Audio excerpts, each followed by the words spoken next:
കരൾ രോഗം മൂലമുള്ള മരണം ഇന്ത്യയിൽ അനുദിനം വർദ്ധിച്ചു വരികയാണ് അല്ലെ.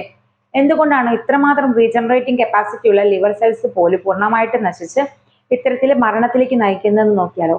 ഏറ്റവും പ്രധാന കാരണം നമുക്ക് എല്ലാവർക്കും അറിയാവുന്നതുപോലെ അമിതമായിട്ടുള്ള മദ്യപാനമാണ്. രണ്ടാമത്തെ കാരണം നമ്മുടെ ജീവിതശൈലി കൊണ്ട് തന്നെ ഉണ്ടാകുന്ന ഫാറ്റി ലിവർ ചേഞ്ചസ്, അതായത് നമ്മുടെ ലിവറിൽ അമിതമായിട്ട് കൊഴുപ്പ് അടിഞ്ഞു കൂടുന്നത് കൊണ്ട് ലിവർ സെല്ലുകൾക്ക് ഫൈബ്രോസിസ്, നെക്രോസിസ്, സിറോസിസ് പോലെയുള്ള ഘടനാപരമായിട്ടുള്ള മാറ്റങ്ങൾ സംഭവിക്കുകയും പിന്നീട് ലിവർ ക്യാൻസർ, ലിവർ ഫെയിലിയർ പോലെയുള്ള അവസ്ഥകളിലേക്ക് പോവുകയുമാണ് ചെയ്യുന്നത്. മൂന്നാമത്തെ ഒരു കാര്യം ഹെപ്പറ്റൈറ്റിസ് ബി, സി പോലെയുള്ള വൈറസുകളുടെ ആക്രമണമാണ്, അല്ലെങ്കിൽ വൈറസുകളുടെ ബാധയാണ്.